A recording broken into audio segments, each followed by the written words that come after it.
ఇంకా గత 4-5 రోజుల నుంచి వార్తలు అయితే మాత్రం తెరపైకి వస్తున్నాయి. జానీ మాస్టర్ లైంగిక వేధింపుల నేపథ్యంలో ఒక యువత అయితే మాత్రం రాయదుర్గం పోలీస్ స్టేషన్లో కేసును నమోదు చేయడం జరిగింది. అక్కడ నుంచి ఆ యువత నివసిస్తున్నటువంటి ప్రాంతం నార్సింగ్ పోలీస్ స్టేషన్ పరిధిలోకి రావడంతో రాయదుర్గం పోలీసులు నార్సింగ్ పోలీస్ స్టేషన్కి అయితే ఈ కేసుని బదలాయించారు.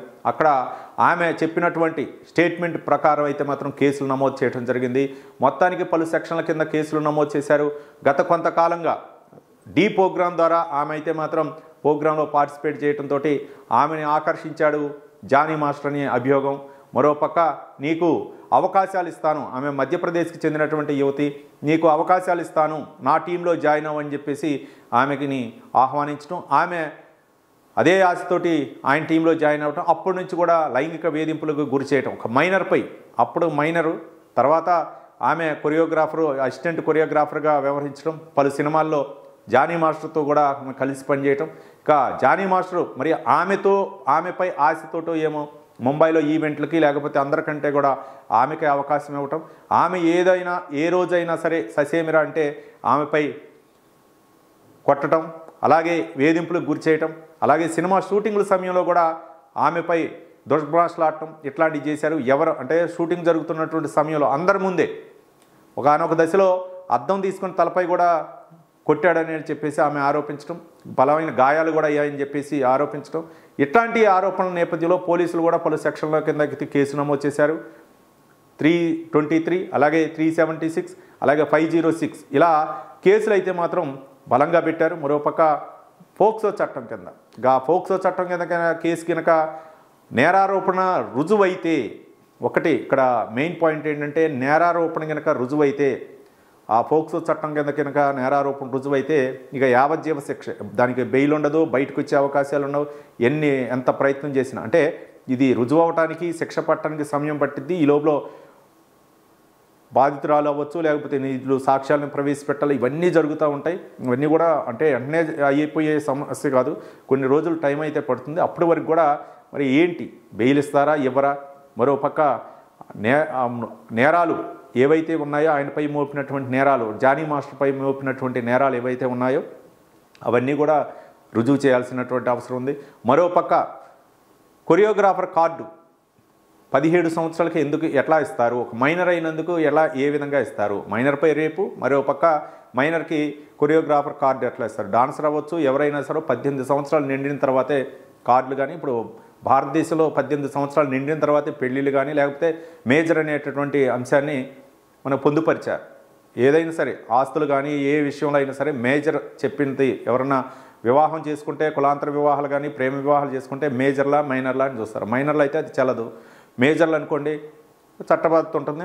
మేజర్లో వాళ్ళకి తెలిసింది అంటే ఊహాగానం వాళ్ళకి అప్పుడు తెలుస్తుంది అని చెప్పేసి చట్టంలో పొందుపరచడం జరిగింది. కాబట్టి ఒక మైనర్పై నాకు తెలిసి చేసినా తెలియకపోయి చేసినా, ఆమె యొక్క ప్రోద్బలంతో చేసినా, ఆమె యొక్క అంగీకారంతో చేసిన మైనర్పై రేప్ కాబట్టి అప్పటి వయసును మరి నిర్ధారించుకొని అప్పుడు మైనర్ బాలికపై అత్యాచారంగా కేసు నమోదు చేయటం, మరోపక్క దాడి కేసు, మరోపక్క బెదిరించటం, ఇవన్నీ కూడా కేసులు నమోదయ్యాయి. పోక్సో చట్టంలో మరి బలమైనటువంటి కేసు కాబట్టి జానీ మాస్టర్ భవితవ్యం ఏంటి? ఈ మధ్యకాలంలోనే ఆయన ఒక తమిళ సినిమాకు సంబంధించి, తిరు సినిమాకు సంబంధించి అందులో ధనుష్ యాక్ట్ చేశాడు. ఆ సినిమాకి ఉత్తమ కొరియోగ్రాఫర్ అవార్డుగా కూడా ఆయన తీసుకోవడం జరిగింది. మంచి కెరియర్ ఉన్నటువంటి మంచి మా డాన్స్ మాస్టర్గా కూడా గుర్తింపు తెచ్చుకున్నటువంటి తరుణంలో ఆయనపై అభియోగాలు రావడం నిజంగా చాలా బాధాకరం.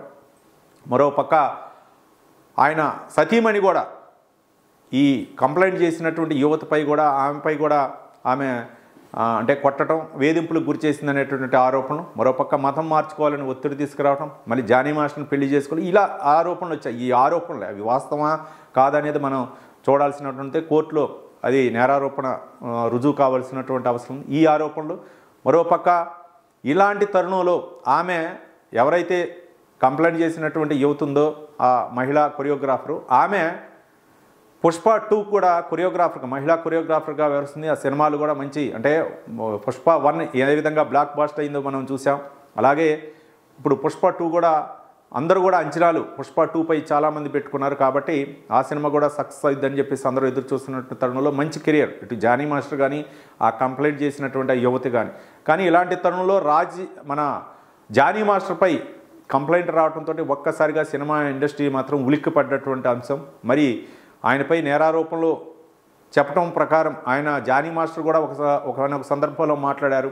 అంటే కావాలని కొరియోగ్రాఫర్లు అందరూ కూడా కలిసి నాపై ఈ విధంగా కక్షగట్టి ఆమెను పావులాగా వాడుకొని నాపై వదిలేరని చెప్పేసి ఆయన చెప్పడం. మరి ఇవన్నీ కూడా చూస్తూ ఉంటే అంటే ఒకానొక దశలో ఆమె ఇంటికి కూడా ఒక లెటరు అంటే ఒక కవర్లో పెట్టి ఒక లెటరు ఆమె తలుపు కంటించారండి. ఏంటంటే నీకు కుమారుడు పుట్టాడు జాగ్రత్త అని. అంటే చంపటమా బెదిరించడమా లేక ఒక విధంగా చెప్పాలంటే బ్లాక్ మెయిల్ అనే విధంగా కూడా ఆమె పోలీసుల ముందు చెప్పడం జరిగింది. మొత్తానికి ప్రాథమిక నిర్ధారణకు వచ్చిన తర్వాత పోలీసులు ఈ కేసులన్నీ నమోదు చేయడం జరిగింది.